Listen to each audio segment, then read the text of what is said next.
A partir de este momento, los invitamos a formar parte de esta mesa donde se componen y descomponen los problemas del país. RCR presenta Buen Provecho.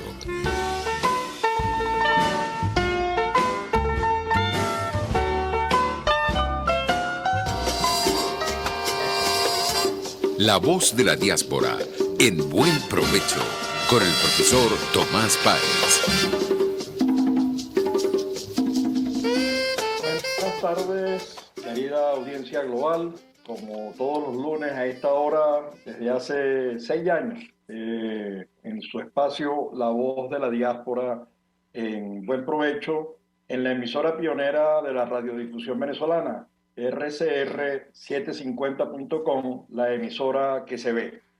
En la dirección de la estación se encuentra Jaime Nestares, en la gerencia de producción Gulit Zarcaya, en la producción Carla Sons, en los controles José Gregorio González, no sé por qué pensé en José Gregorio Hernández, Gregorio González, que además siempre nos saca las patas del barro y logra recomponer lo que es difícil de componer. En la conducción, este servidor, Tomás Páez. Antes de presentar a nuestros invitados y la razón de invitarlos, dos o tres cositas. La primera, el tema lo de Ucrania. De verdad que la invasión a Ucrania es terrible, está sacando solo cifras. Los últimos años de Venezuela se iba anualmente 1.200.000 venezolanos. Eso se ha producido en días, en el caso de la diáspora ucraniana. Es terrible la situación. Además, están bombardeando los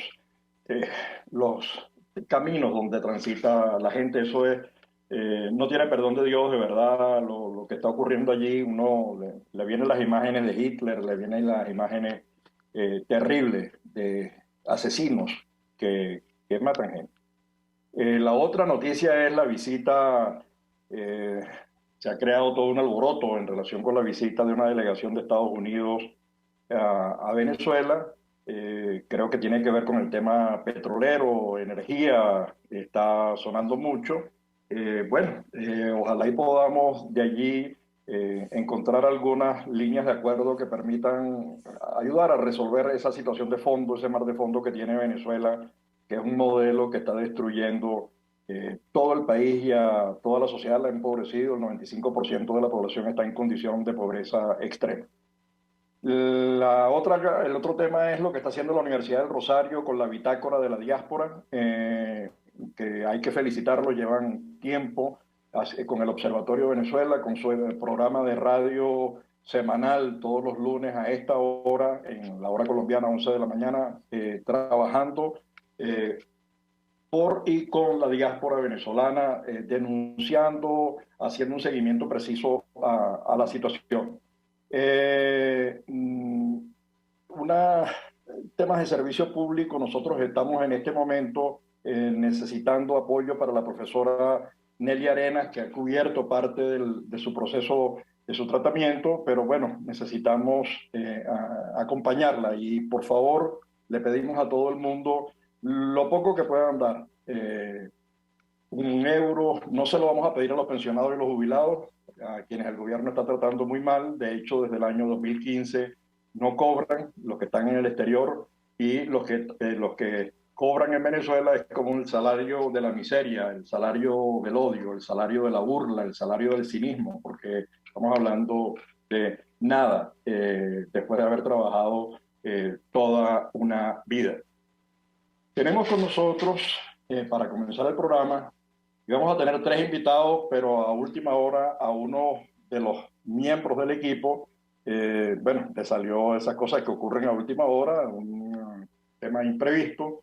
Él se llama, y lo presentamos, incluso quería preguntarle, porque tenía un amigo que desafortunadamente desapareció, murió, falleció, Guadí, y él se llama Aníbal Guadí. Yo dije, ¿será que tiene alguna relación ahí por allí, algún origen libanés en el asunto? Me llamó la atención, pero Aníbal, que iba a estar con nosotros, forma parte del equipo junto a Eric Carantón y Francisco Urdaneta.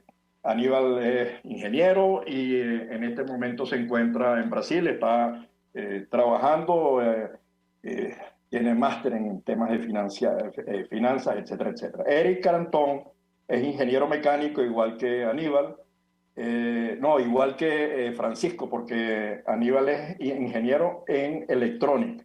Es ingeniero mecánico Eric Carantón con en máster en mercadeo en la Universidad de Carabobo. Es especialista en todo lo que tiene que ver con logística, mercadeo, etcétera. En este momento se encuentra en la ciudad, en Miami, en Florida. Y Francisco Urdaneta, quien es ingeniero mecánico con maestría en ingeniería gerencial en la Universidad Metropolitana, con amplia experiencia también en el tema financiero y en el mundo de la pequeña y mediana empresa. En algún momento tuve el placer de trabajar, de ser colegas de trabajo en la oficina de un programa del Banco Interamericano de Desarrollo. Yo no sé por dónde comenzar, porque yo los veo a ustedes con ese proyecto tan hermoso en las manos. Ese no las tomamos en serio, pero aparecen de pronto con unas copas, pero al mismo tiempo aparecen con unos entrevistados de lujo, con un trabajo enorme, porque cada programa tiene unas horas de dedicación. Es una búsqueda muy... Yo no sé cómo hacen ustedes. La pregunta es, ¿ustedes trabajan por un lado? Y la otra cosa es...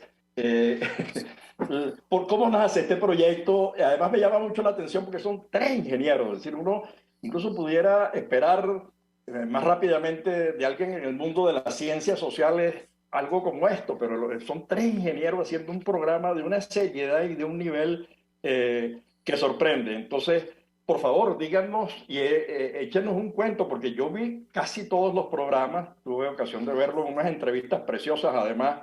Una de ellas me toca familiarmente porque tengo un sobrino con una hija que tiene el problema que señala Joao, el portugués.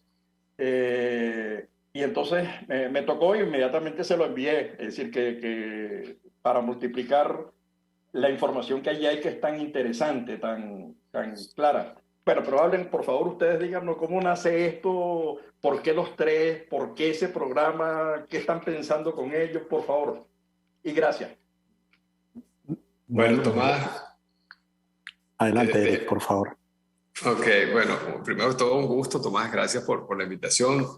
Yo voy a responder la primera parte de la pregunta de dónde surge el programa y por qué surge el programa, y después le pido a Frank que responda la segunda parte. Mira, la primera parte fue, nosotros somos amigos de la Universidad Simón Bolívar, de la misma corte, estudiamos en el año 86, comenzamos a estudiar allí, y durante la pandemia un día dijimos, mira, vamos a juntarnos por un Zoom y así nos actualizamos. Siempre hemos estado en contacto, somos muy buenos amigos. Y justo en esa conversación estuvimos hablando, estaba comenzando la pandemia, de la cantidad de noticias negativas que estábamos recibiendo por todos los sitios y que en ese momento parecía que la pandemia era el fin del mundo. Quiero ser un poco exagerado, pero realmente había exceso y a la vez nos dijimos, no, pero esto no puede ser así porque finalmente la vida tiene que continuar. Y adicional, hay un grupo de gente haciendo cosas espectaculares. Entonces, ahí dijimos, mira, ¿y por qué nosotros no tomamos la iniciativa y comenzamos a ayudar a difundir esas buenas noticias? Esa es la primera parte. Y esto lo conecto con algo que es ¿por qué ese nombre? ¿No? Nos la tomamos en serio. Para ese momento yo estaba trabajando en Argentina y había utilizado ese eslogan para hacer una pequeña, después de haber hecho una investigación de mercado, para salir adelante con una campaña. Y la verdad que ese twist del que nosotros queríamos darle, que era tomarnos una copa entre amigos y hablar de cosas positivas, encajaba perfectamente. Así que de ahí vino el nombre. Y te dejo, Fran, para que cuentes un poco cuál fue el primer invitado y cómo surgió después todo. Bueno, lo primero que tengo que hacer es saludar a Tomás porque tenemos un pasado común y muchísimo cariño. Tomás, muchísimas gracias por invitarnos a tu programa, y qué bueno estar aquí porque yo creo que tú eres un ejemplo militante de nos la tomamos en serio, de ese día a día de gente que está cambiando el mundo y que no se para. Como explica Eric, estábamos buscando una situación que fuera, por un lado, informal, que más informal que sentarse y nosotros como venezolanos juntos a tomarse un trago, por llamarlo así, pero por otro lado que sea serio, es decir, no vamos a tomar un trago, pero vamos a hablar de cosas serias, vamos a tratar de compartir historias que sean inspiradoras, ¿no? Y ese nombre, como explica Eric, encajó muy bien, de ahí viene el nombre. Y el siguiente desafío fue, bueno, ¿qué historia vamos a buscar? ¿Cómo vamos a empezar a generar esto, ¿no? Como tú dices, somos tres ingenieros metidos en el mundo de los negocios, de la empresa, de las corporaciones. Bueno, contigo estuve metido un poco en el mundo social también, ¿no? Pero de alguna manera tú lo describiste, pero yo creo que este ejercicio también ayuda a mostrar que todos somos un sistema, ¿no? No somos una sola cosa y ahí estamos mostrando esta otra parte. Yo creo que nosotros de alguna forma estamos buscando tal vez activar tres cosas. Nosotros estamos buscando inspirar. Si no hay sueños, no hay vida. Los sueños son la gasolina que nos mantiene constantes. Estamos buscando dar energía. La energía son el motor que hace que esos sueños se puedan llevar a cabo, porque a veces soñamos pero no ejecutamos. Entonces necesitamos poner el motor en marcha. Y nosotros creemos también en otra parte que son los valores, es decir, tenemos un mundo donde puede haber sueños y motores y justamente acabas de comenzar con una tragedia como la de Ucrania, donde prácticamente el tema de los valores explica mucho lo que está pasando. Cuando uno combina esas tres cosas y lo puedes contar en cosas cotidianas, en cosas prácticas, que es lo otro que comentaba Eric, tenemos todos los días allí afuera noticias terribles, pero también tenemos noticias muy, muy buenas, de gente que está muy cerca de nosotros. Cada persona tiene algo interesante que contar y creemos en ese efecto contagio. Cuando uno se sienta, es increíble la experiencia que se vive cuando tú te sientas con alguien que te cuenta una historia inspiradora, que está motivado haciendo, que ama lo que hace, que está cambiando su entorno, bien sea familiar, bien sea regional, bien sea corporativo, que está siendo factor de cambio. Primero, te genera internamente, nosotros somos ingenieros, no psicólogos, pero te genera una sensación de mejoría impresionante y queremos ser factor que contagie a otros, porque ese primer contagio es ese motor que activa esas tres cosas que yo creo que como seres humanos necesitamos día a día y que de alguna manera estamos queriendo apoyar, poner un granito de arena para generar ese cambio y motivar, compartir noticias positivas que están todo el tiempo por allí. Después empezaron a llegar los invitados, que fue todo un desafío, y como dice Eric, ahorita podemos empezar a hablar de toda esa parte, y que como tú bien describes, hacer este programa es un buen trabajo. No, yo estoy, cuando vi la entrevista a Josué sobre el tema del autismo y el trabajo que está haciendo, pero además todo lo que ustedes montan atrás, porque no es solamente la entrevista, es todo lo que va, porque además tienen que hacer traducción incluso, ¿no? El caso, por ejemplo, de la otra, Betina, creo que se llama, que me hizo recordar a Hannah Arendt, porque está hablando de la banalidad del mal, al final, digamos, además el caso de ella es interesantísimo, porque es hija de alguien, de un abogado, de un juez que participó en los juicios de Nuremberg. Entonces tú dices, oye, pero esto es una cosa como que el hijo de gatos caza ratones. Entonces, ¿cómo hacen ustedes? Porque a mí me parece, primero para escoger, segundo para escoger a los invitados. ¿Por qué escogen a esos? ¿Cuál es el criterio de selección? ¿Es por contactos? ¿Es por una línea? ¿Es porque es algo que lo sorprenden y cómo lo discuten previamente? Y luego, ¿cómo hacen todo el montaje? Porque es que eso requiere un canal, ¿no? Digamos, eso requiere producción atrás. Ustedes son especialistas en esto, tienen socios, buscan gente, tienen apoyo. ¿Cómo hacen? Échenos el cuento para ver si nosotros aprendemos también.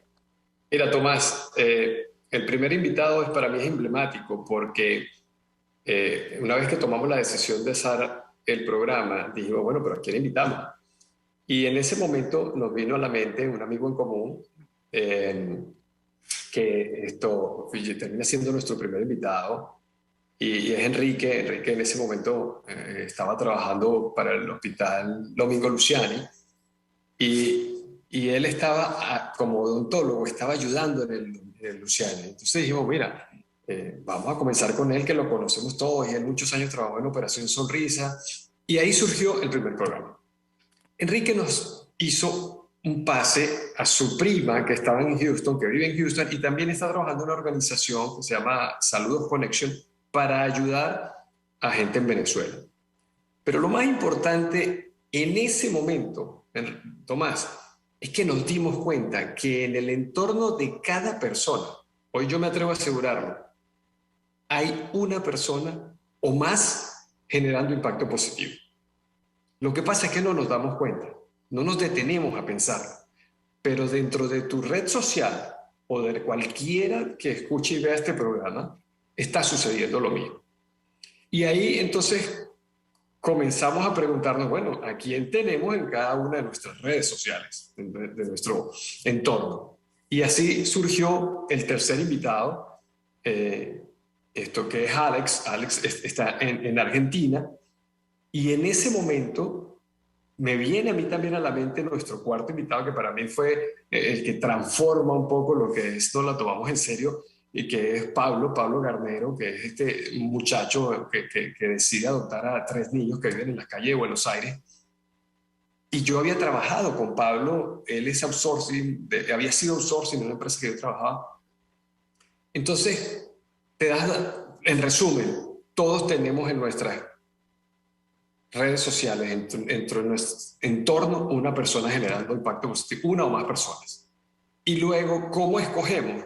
Bueno, después nos tomamos más tiempo para entender cuál era la filosofía del programa, qué había detrás de este programa, qué perseguíamos, cuál era nuestro objetivo, y terminamos dándonos cuenta que ya no era motivar solamente, sino generar impacto positivo a través de las historias de otras personas.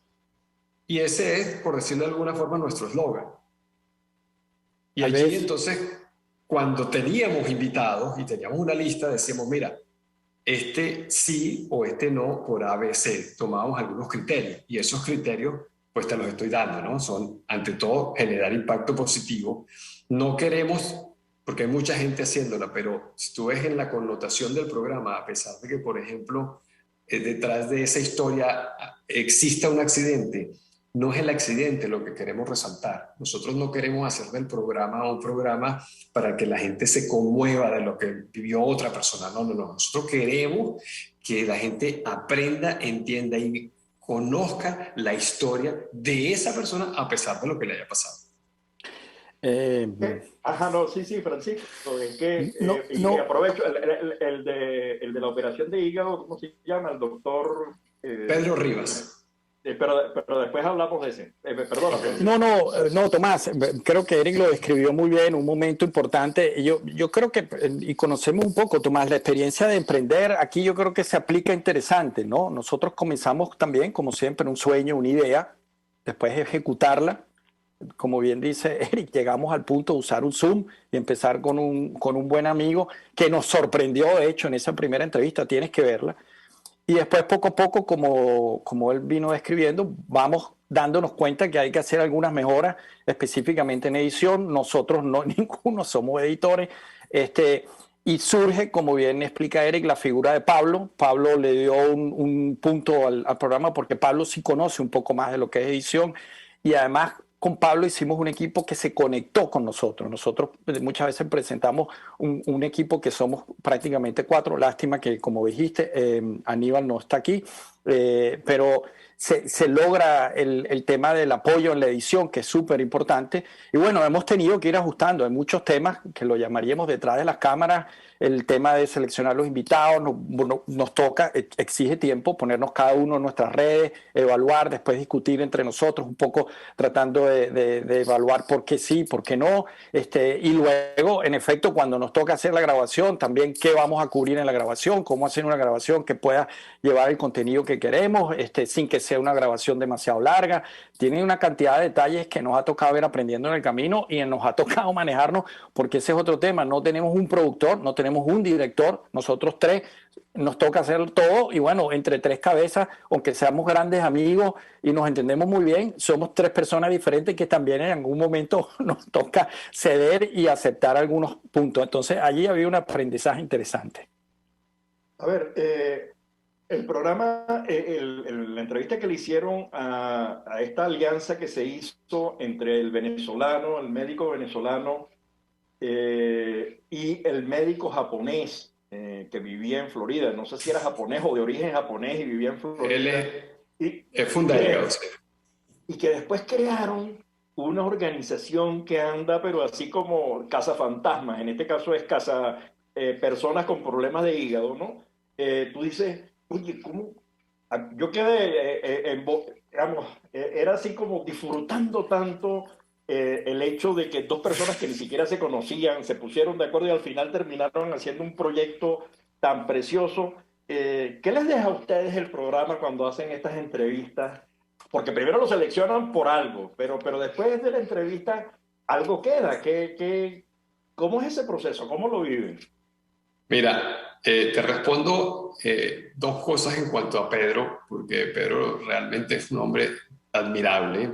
Hoy en día es director de la Clínica Metropolitana, pero su pasión por la medicina y por ese tema de los desamparados y los trasplantes de hígado ha roto barreras al punto que hoy no solamente están en Fundahígado Venezuela, sino que crearon Fundahígado América y están trabajando en toda Latinoamérica.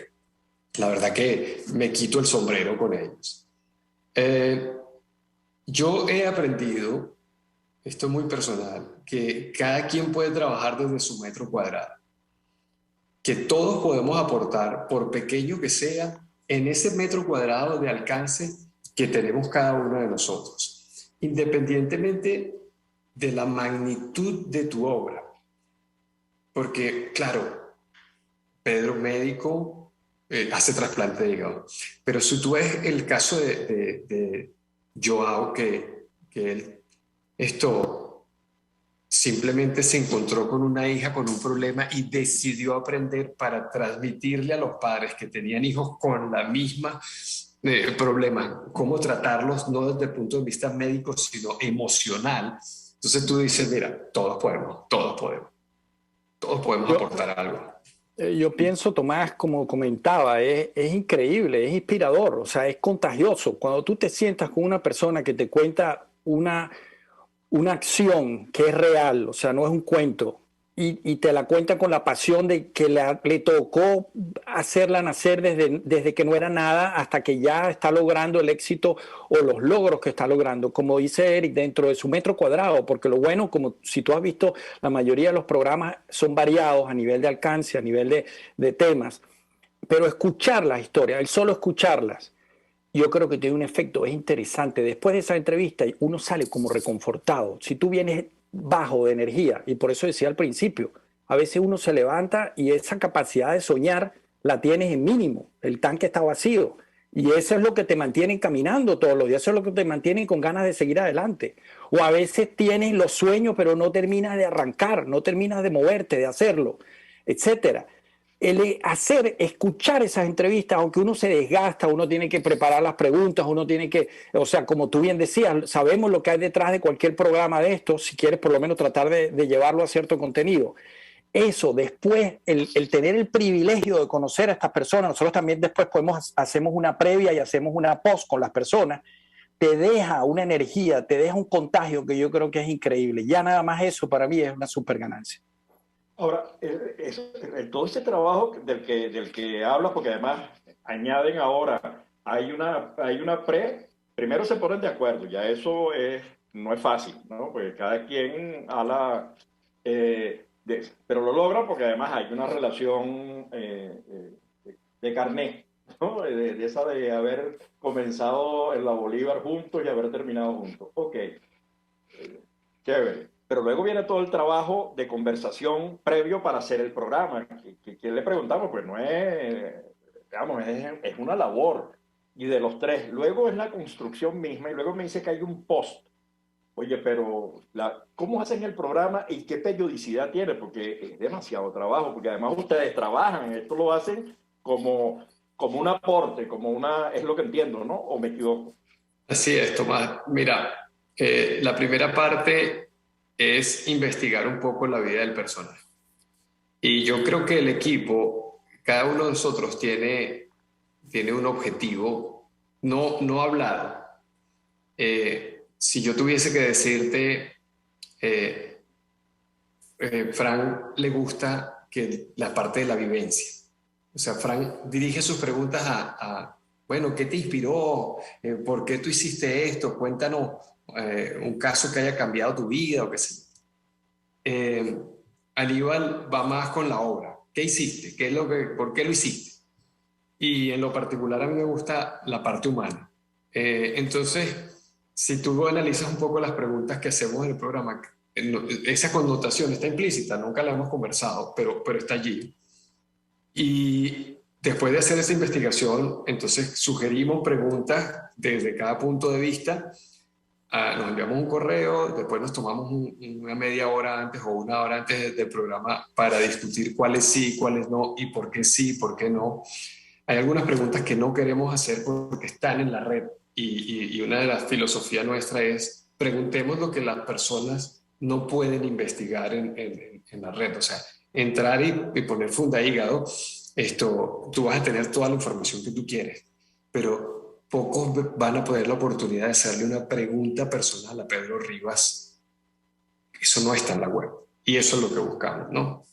Y luego, entonces, después del programa, lo que hacemos es que nos sentamos con el editor, alguno de nosotros se toma el tiempo necesario para ir desarmando el programa y volviéndolo a armar para darle contexto, orden, para cortar, para pegar y para que esa entrevista que duró 45 minutos se convierta en un programa de 15 a 20 aproximadamente. Francisco, ¿algo que agregar ahí? Porque ahorita nos vamos a ir a corte. Yo quisiera, porque me hicieron una vez una pregunta cuando estábamos presentando el estudio en el año 2015.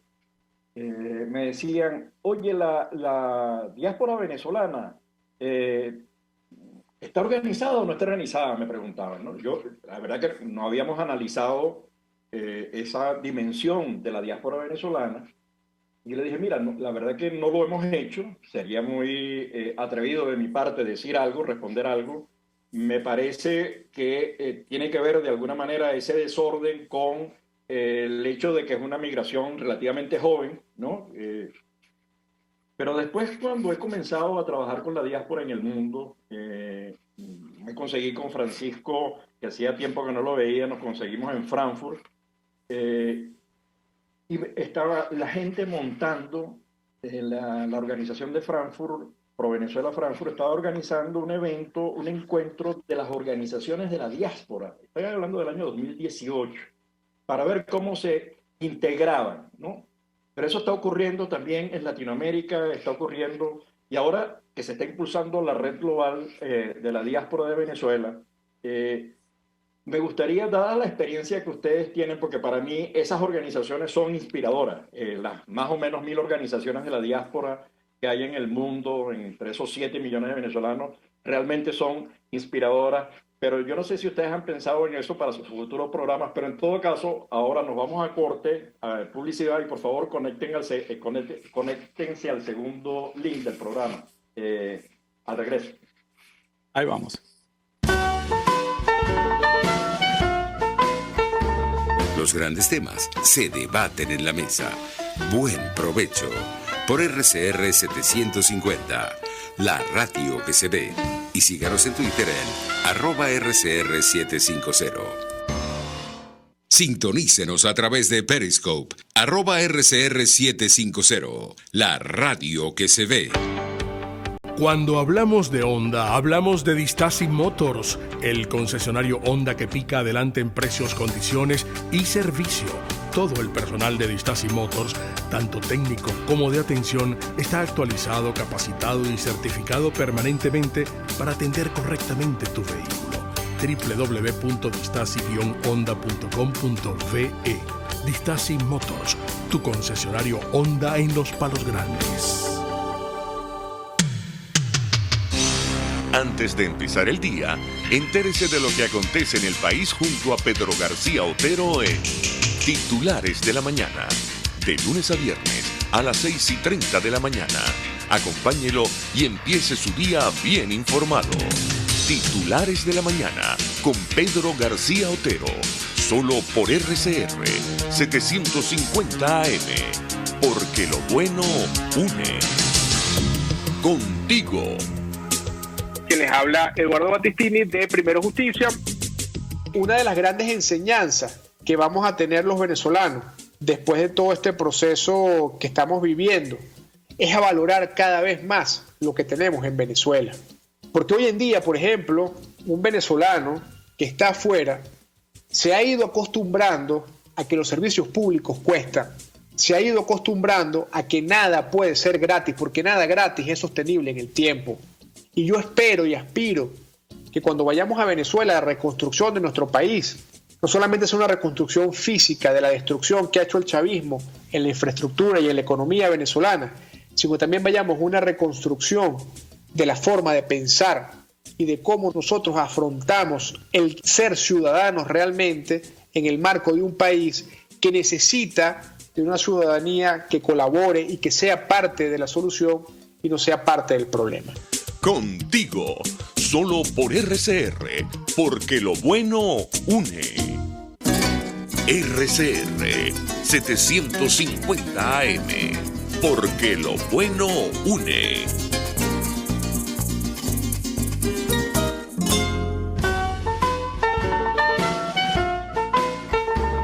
Escuchas Buen Provecho por RCR 750, la radio que se ve.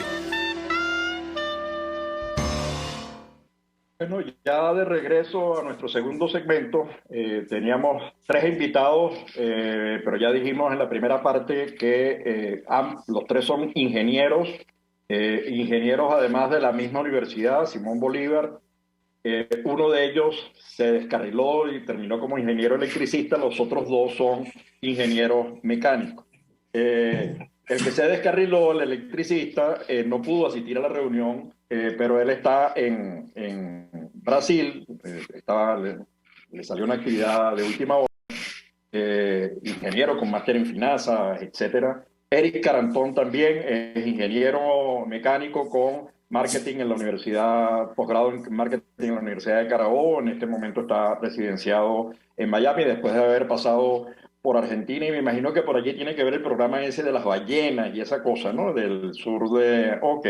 Y Francisco Urdaneta, compañero de trabajo durante varios años, es ingeniero mecánico, máster en ingeniería gerencial, trabajó en todos los temas de finanzas, etcétera, y es un experto también en el área de la pequeña y mediana empresa. Hay varias cosas que a mí me surgen con el tema de las cosas positivas que ustedes están recogiendo, ¿no? Pues yo creo que la diáspora es un hecho positivo, ¿no? Esos 7 millones de venezolanos que están con las uñas. Antes estaba contando la reunión en Frankfurt, y esa reunión en Frankfurt uno llevaba el refresco, el otro llevaba el pancito, el otro había alquilado el local, el otro... Y eso es lo que ocurre en Berlín, y eso es lo que ocurre en París, y eso entonces alguien se queda en casa de alguien para poder hacer un taller. Y entonces ese trabajo hermoso que vienen haciendo las organizaciones de la diáspora me lleva a mí a otra reflexión. Ha sido la sociedad civil venezolana la que ha generado toda la fuente de información de lo que ocurre en el país, ¿no? Usted busca información de las cárceles, el Observatorio de Prisiones. Usted busca información de violencia, el Observatorio de Violencia. Esos son organizaciones de la sociedad civil. Usted busca desnutrición, y entonces Susana Rafali es la que tiene la información al día, los estudios de Cádiz. Y usted busca presos políticos, entonces Foro Penal. Y usted busca diáspora, y entonces es el Observatorio. Y usted busca... O son organismos multilaterales que nos están apoyando, afortunadamente. Por ejemplo, en el caso de la diáspora también nos está apoyando la OIN, en la Organización Internacional de Migraciones y ACNUR. Pero hay un trabajo, ese chiquitico que hace la diáspora presentando ante el Parlamento local, ante el Parlamento regional, en el caso de Florida, ante el caucus de los dos partidos políticos para presentar el caso de Venezuela, ante el Parlamento Europeo, ante el Parlamento Español. Toda esa labor que vienen haciendo las organizaciones, algunas de ellas también son partidos políticos, pero en general es la sociedad civil, las organizaciones de la diáspora, la que vienen haciendo ese trabajo. Pregunto, ¿ustedes han incluido en sus programas este tema de cómo incluir, siendo ustedes además parte de la diáspora, siendo ustedes diáspora, ¿a ustedes han pensado en incluir las organizaciones con las que están trabajando, a las que conocen, donde hay casos positivos en este tema, o son cosas como más individuales, hechos como el de... Perdón. Tomás, bueno, yo te diría, como respuesta corta, en realidad hemos estado más enfocados en los temas individuales. Como describimos al principio, es una labor bastante titánica poder hacer esto entre nosotros tres como un hobby y con la intención. Y hemos enfocado un poco más al tema individual, pero por supuesto eso no excluye a lo que tú acabas de escribir de la diáspora. Nosotros tratamos de hacer esto lo más global posible, a pesar de que los tres llevamos nuestro muy bien marcado corazón venezolano, donde sea que estemos. Entre los tres también bromeamos al respecto, pero es una marca que Made in Venezuela, pues nuestra, pero para nosotros también es muy importante y probablemente por el hecho mismo de la enseñanza de la diáspora, procurar buscar historias globales para abarcar a todo tipo de audiencia, ¿no? Esto por supuesto no excluye a la diáspora y por supuesto que nos encantaría en la medida que haya noticias o historias inspiradoras que engloben dentro de lo que describimos antes, dentro de todos esos grupos que tú describes, por supuesto que sería excelente que compartirlas dentro de lo que nosotros hacemos. Yo creo que una de las cosas que más nos ha llevado en esta iniciativa, que es muy difícil, pero tratar de aplicarla a uno mismo, es cómo estar del lado de la gente que hace, o más tiempo de los que hacen que de los que critican. Porque la crítica ayuda y siempre es necesaria, pero es peligrosa porque si nos quedamos en la crítica, podemos terminar en el lamento, y del lamento pasamos a la depresión y a la inacción, y bueno, viene la catástrofe. Yo creo que la acción es un motivador inmediato y por eso tratamos de llevar historias que muestren justamente la acción, gente que no se quedó en lamento, que no se quedó en la crítica y que a pesar de todo logró hacer las cosas que nosotros mostramos con estas historias. Yo te agregaría algo, Tomás, respecto a esa diáspora y un poco también a las organizaciones. Lo primero es que esto es algo muy personal. Yo lo comenté en una charla que tuve que dar en Argentina a una audiencia numerosa y yo le decía, mira, nosotros los venezolanos nos conocían en el mundo principalmente por tres motivos: mujeres bonitas, un país petrolero y playas lindas. Esa era la concepción que existía años atrás de Venezuela. Y ahora nos conocen no solamente por eso, sino por el grano de arena que cada uno de nosotros en la diáspora está haciendo en esos países que nos han recibido.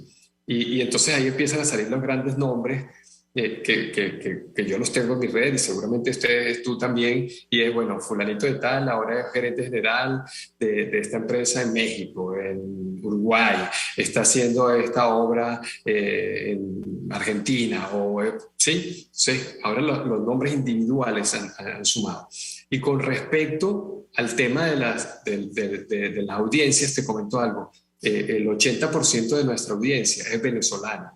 Y una de las cosas que nos dimos cuenta revisando audiencia es que no queríamos llenarlo solo de temas venezolanos, que ya seguramente tienen mucha difusión, sino que al contrario queríamos un poco lo que explicaba Francisco, abrir ese abanico de oportunidades para que la audiencia viera que no solamente existen personas venezolanas haciendo cosas, sino que bueno, está Portugal, Alemania, bueno, tú sabes dónde hemos entrevistado personas. Entonces, en definitiva, como dice Fran, creo que a nosotros nos une ese objetivo, ahora nos vamos un poco con el objetivo, que es dónde causamos impacto y cómo satisfacemos la audiencia, porque finalmente detrás de este programa no está solo el divertirnos y decir, no, estamos tomando en serio las cosas, sino que está realmente apoyar a una audiencia que requiere un contenido y que demanda por un contenido, que finalmente es eso, ¿no? Tú tienes una audiencia y lo que tú haces es venderles un contenido. Y ese contenido, ¿cómo lo hacemos global, universal e interesante? Nosotros hemos tenido que dejar al lado muchas personas que nos dicen, oye, ¿por qué no entrevistas a este? ¿O por qué no? Pero básicamente entendemos que algunas personas son apropiadas para nuestro programa, pero de repente no para la audiencia. Claro, hablando de la audiencia, Aníbal, Eric y Francisco tienen un programa. El programa se llama Nos la tomamos en serio, un programa por internet que se lo recomiendo porque de verdad que es los casos que yo vi, el de Joao, el de Pedro, el de Bettina, creo que se llama la abogado alemán, pero que además afortunadamente hay traducción, entonces eso facilita todo. Es un trabajo enorme y hermoso. Que forma parte de esas cosas que está haciendo la diáspora en todos lados. Nosotros estamos ahorita montando la red global de la diáspora de Venezuela y uno de los temas que ha surgido es el tema del arco minero, ¿no? Yo cada vez que nosotros teníamos otro programa que lo tenemos ahora en stand-by, aquí mismo en este espacio, a través de Radio Caracas, Radio Diáspora y Ambiente, junto con Ecopráctica, que es una organización en Venezuela que lleva mucho tiempo trabajando el tema ambiental. Yo cada vez que salía de ese programa, que entrevistábamos a alguien, salía golpeado. Porque cuando te hablaban de que ya los niños de los indios Yecuana tienen mercurio en la sangre, que a los venezolanos no lo dejan entrar a el Alto Caura, que el oro está, la destrucción que está ocurriendo, pero después ves los ríos todos inutilizados, el Guaire, el Turbio, el Manzanares, el Neverí, el Santo Domingo, el lago de Maracaibo, si sigue por esta vía va a desaparecer. Tú dices, oye, cada vez que hacíamos un programa, pero al mismo tiempo hay organizaciones. Entonces veíamos que hay una organización Embajadores del Orinoco, otra organización SOS Orinoco, que es una organización serísima que produce una información muy sólida sobre el tema, pero además están organizaciones en Venezuela trabajando el tema, pero no se conocen, ¿no? Entonces, ¿cómo hacer para facilitar esa conexión? ¿Cómo hacer para aprovechar? Y yo creo que eso que ustedes están haciendo a través del programa, están haciendo conexiones, están trabajando con valores universales que inspiran eso de Bettina defendiendo en África a quienes han destruido y cómo ella va viendo resultados y lo muestra. Dice, ese granito de arena vale oro, las operaciones de hígado que han salvado vidas, ¿no? Eso vale oro. Entonces, esas cosas pequeñas, ese trabajo con los autistas vale oro. Y yo creo que de eso se trata, digamos, ese esfuerzo que ustedes están haciendo es realmente hermoso. ¿Cómo pueden hacer un programa? Eso tiene periodicidad, porque eso no puede ser semanal si ustedes trabajan, ¿no? Eso no puede ser semanal. ¿Cómo hacen ustedes con ese programa? ¿Cómo lo hacen? Bueno, ese es un desafío, es muy cierto, Tomás. Realmente es un hobby, pero es un hobby que en algún momento se vuelve estresante, porque como tú escribes, nosotros tenemos nuestros trabajos, estamos en diferentes zonas geográficas. Yo estoy en Europa, Aníbal y Eric están en América. Coordinarnos no resulta tan fácil.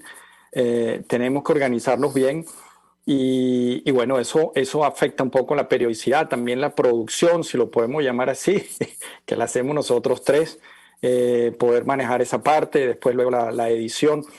Estamos tratando de organizarnos de la mejor forma, tal vez para hacerlo por temporadas. Hacemos unas fechas en las que logramos hacer varias grabaciones, o sea, determinadas temporadas hacemos varias entrevistas y después el proceso de edición y lanzamiento de los capítulos nos permite sacar capítulos procurando llegar a un objetivo que estamos arrancando un nuevo año, pero tratando de tener un objetivo de un capítulo o 2 capítulos por mes, según la capacidad que nos permitan nuestras ocupaciones, porque definitivamente cada uno tiene una realidad personal que le exige bastante. Y aunque esto nos motiva muchísimo, como tú lo sabes y lo describiste, requiere un desgaste y una energía, sobre todo para que salga con el objetivo que queremos. Estamos intentando llegar a mínimo un programa por mes y de ser posible 2 programas por mes en el caso de poder mejorar algunos temas de producción. Eric, no nada que decir. Mira, yo te diría que aquí nuestra meta es llegar al programa 100.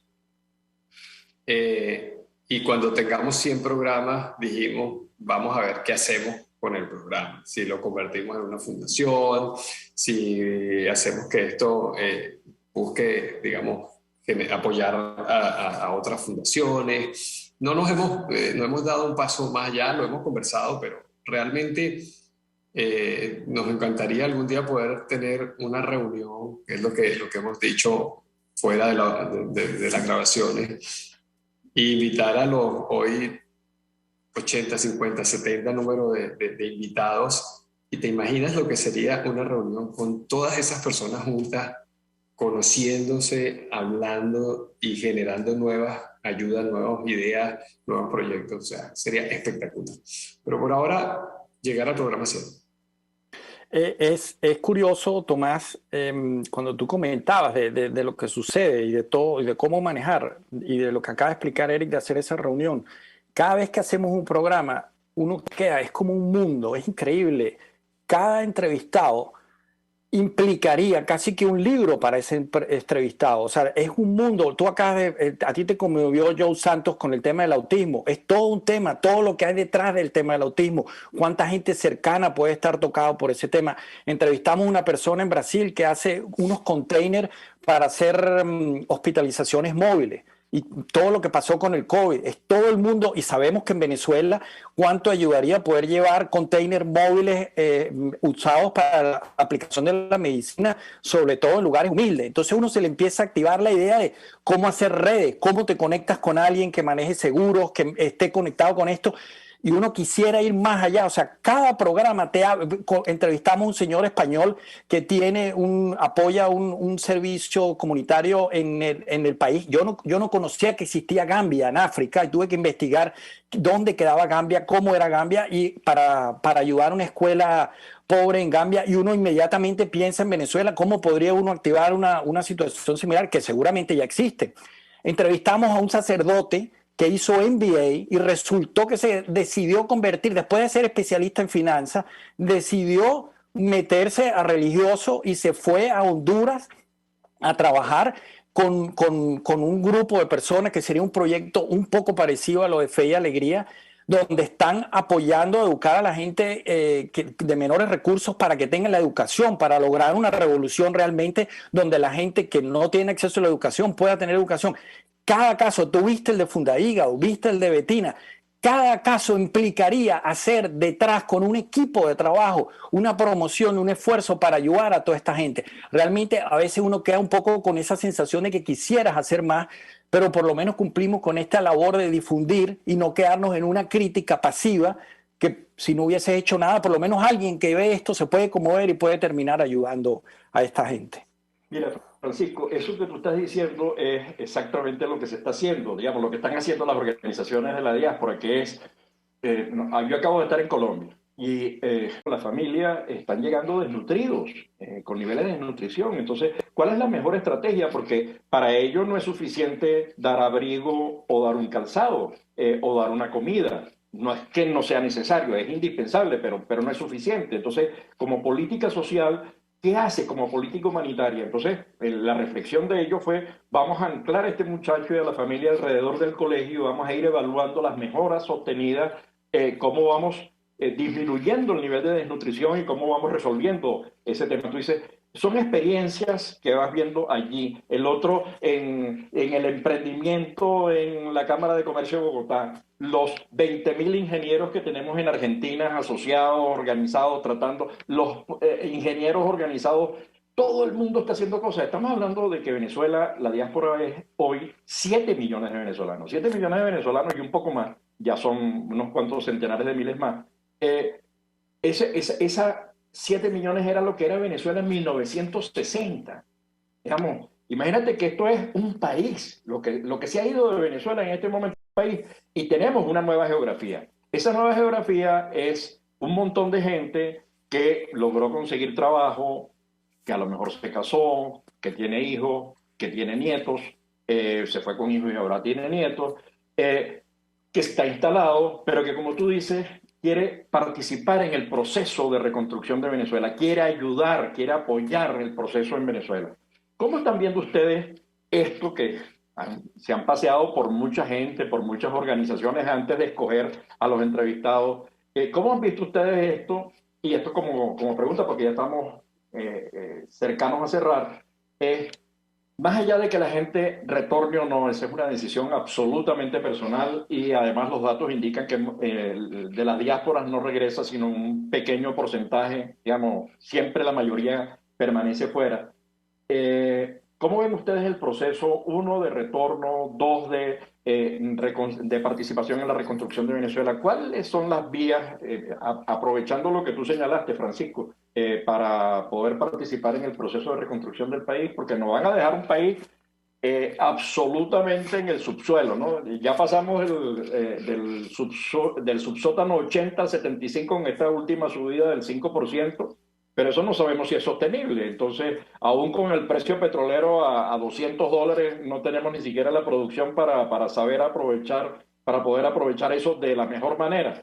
Entonces, tenemos en todas las áreas, en ambiente, en electricidad, y ustedes que son ingenieros conocen bien toda la situación del parque empresarial, además han estado trabajando con empresas, un tejido empresarial absolutamente destruido. ¿Cómo hacemos para reconstruir ese país y cuál es el papel que puede jugar la diáspora en esa área, si hay alguno? Mira, Tomás, es un tema largo, ¿no? Yo creo, como había ahorita en el corte, que yo soy positivo y tengo que ser positivo en medio de una catástrofe como la que tú describes.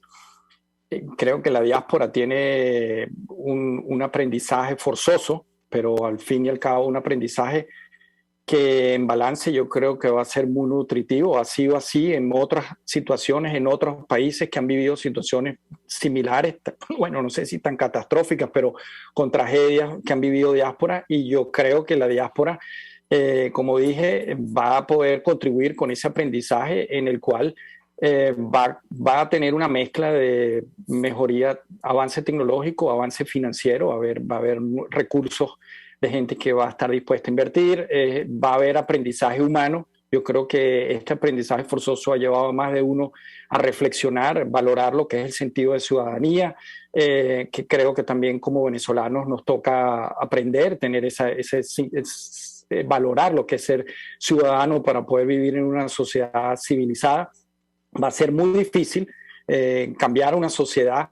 No es fácil, hay unos vicios ya desde hace mucho tiempo, pero bueno, hay que comenzar y poco a poco. El día uno va a ser difícil, pero el día uno va a ser el primer comienzo, y yo creo que va a ser mucho mejor el día uno que el día antes del día uno. Así que esa diáspora va a ser vital para, a partir de ese día uno, empezar a recoger las piedras, como pasó aquí donde yo vivo, en Berlín, que estaba completamente destruido. Y siempre aprovecho a ponerlo como ejemplo. Esto estaba completamente destruido en Alemania después de la Segunda Guerra Mundial. La mayoría de los hombres murieron. Las mujeres, que mañana es el Día Internacional de la Mujer, cumplieron un papel importantísimo. Y yo creo que cuando la gente pierde la fe, le digo, mira, vengan aquí y vean este país, que no son marcianos, son alemanes. Muchas veces creemos que los alemanes son marcianos. Ese es otro tema para otro programa, pero yo creo que el ser humano puede cambiar las cosas, así como vemos en este programa cosas inspiradoras. Yo creo que tenemos que tener la fuerza de que nuestro país, cuando venga ese día uno, la diáspora tiene que cumplir un papel importantísimo para ese cambio. Eric, para cerrar, sonido. Okay. Tomás, yo creo en la capacidad de la sociedad de organizarse. Y yo creo que ese primer día ya existe, porque el país que nosotros tenemos se organiza con lo poco que puede y lo está haciendo, y creo que lo que va a generar la diáspora es simplemente esa capacidad de ayudar. Si bien tú lo dijiste, no muchos van o vamos a regresar, la capacidad de ayuda siempre va a estar. de proyectos, de financiamiento, de ayudar desde donde se pueda. Lo que yo creo es una sociedad capaz venezolana de organizarse y de ir resolviendo sus problemas en la medida en que tengan prioridad. Entonces, cada quien generará y dará lo que pueda desde su grano de arena y su metro cuadrado. A ver, mil gracias. Yo creo que ustedes están contribuyendo. Ya el programa es una tremenda contribución. Son esos granos de arena, igual que lo que hace Pedro con Funda Hígado, que ya es tiene alcance latinoamericano, lo que están haciendo las organizaciones de la diáspora en ciudades, países, regiones. Es impresionante. Estamos, de verdad, y además trabajan con las uñas, y eso es cambio. Esa sociedad está cambiando, esa sociedad está cambiando con las remesas que está enviando, está cambiando con las opiniones que están compartiendo, está cambiando porque la cultura está cambiando. Así que le decimos a Aníbal, gracias, a Eric, gracias, y a Francisco, mil gracias a los tres por el esfuerzo que hacen y por haberlo compartido a través de este espacio La Voz de la Diáspora en Radio Caracas, Radio RCR750.com.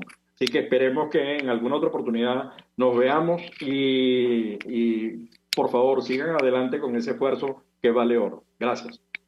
Gracias, Tomás. Para despedirnos, dejaría que nos sigan, por favor, en nuestras redes sociales. Nos la tomamos en serio en Instagram y nos la tomamos en serio en YouTube. Y cualquier sugerencia de audiencia o personaje que ustedes consideren que puede formar parte de estos invitados de nuestro programa, bienvenido. Muchas gracias. Gracias, Tomás. Yo solo te aprovecho y me despido para que tú y tu audiencia luego respondan que si pudieran viajar en el tiempo, ¿a dónde les gustaría viajar? ¿Qué les gustaría hacer y por qué? Así soñamos un poquito terminando este programa. Muchas gracias por invitarnos. Gracias. La Voz de la Diáspora, en Buen Provecho, con el profesor Tomás Páez.